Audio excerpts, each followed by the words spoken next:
So, what if the US decided to just physically seize Iran's main oil artery? It sounds like something out of a movie, but it's a very real, high stakes military proposal we're diving into today. A plan to take control of a place called Kharg Island. And get this, quotes, "We're going to get all of the oil out of the hands of terrorists." That's a pretty bold statement, right? And it's not some vague threat. It's coming directly from a White House advisor, Jared Algafin. This puts the idea of military action squarely on the table. Which really begs the question, doesn't it? Out of all the possible moves the US could make, why are they focusing on this one tiny island? What makes Kharg Island so important that it could become the flashpoint for a major military operation? All right, so first, let's just break down the proposal itself. And believe me, this is a move that could dramatically escalate what's already a super tense situation. The idea, when you boil it down, is as simple as it is aggressive. Put US boots on the ground on Kharg Island. The whole objective would be to physically cut Iran's main economic lifeline, its oil exports, and basically choke off the money that funds its military operations. Now, to really understand the gravity of this proposal, you have to understand the target. So, what exactly is Kharg Island? If you look it up on a map, you might just skim right past it. It's just this tiny little dot in the Persian Gulf. But don't let its size fool you. This small coral island is basically the beating heart of Iran's oil economy. Nearly all of their oil exports flow through this one single spot. A few key things make it pretty much irreplaceable for them. For one, it's home to their biggest oil terminal, fed by a huge network of pipelines. Its location near the Strait of Hormuz is obviously critical. But here's something you might not know. It also has a natural source of fresh water. That's a huge tactical advantage in that part of the world, making it much more self-sustaining. Okay, so you might be wondering, what's the official justification for a move this drastic? Let's take a look at the arguments being made in favor of this kind of intervention.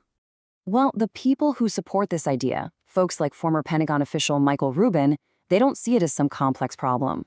They actually call it a no-brainer. For them, the logic is simple. The strategic gain you get from crippling Iran's military funding is way more important than the potential risks. And of course, the White House knows what everyone's thinking. Hey, what's this going to do to gas prices? The official line frames any pain at the pump as a short-term disruption for a much bigger prize, what they call the long-term gain of taking out the rogue Iranian terrorist regime. But, and this is a really big but, that kind of calculation seems to ignore the enormous risks and the potential costs that come with an operation like this. And these costs are already very real.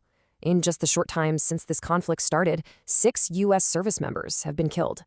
That's a stark, sobering reminder of the human price of any escalation. So this is really the central gamble. On one side, you have people saying it's a simple, effective way to cut off the money. But on the other side, there's the grim reality. If you put U.S. troops on that island, they become a sitting duck for Iranian missile and drone attacks. And you know, Kharg Island has a long and violent history. This isn't the first time it's been in the crosshairs.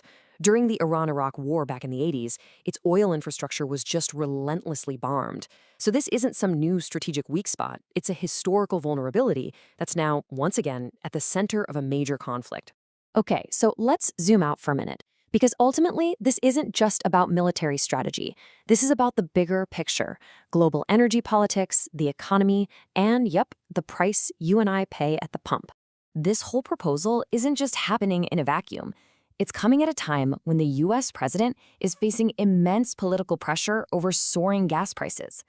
Any disruption in the Strait of Hormuz hits consumers directly, and that creates pressure to take decisive action. So this move seems to fit into a broader two-part strategy. First, degrade Iran's ability to mess with shipping in the Strait of Hormuz, and second, try to open up new sources of oil, in this case by tapping into Venezuela to help stabilize the market. This all leaves us with a final and pretty crucial question. As we watch military force get directly tied to managing oil prices, we have to ask ourselves, is this the new normal? In this increasingly volatile world, is direct military intervention becoming a standard tool for securing global resources?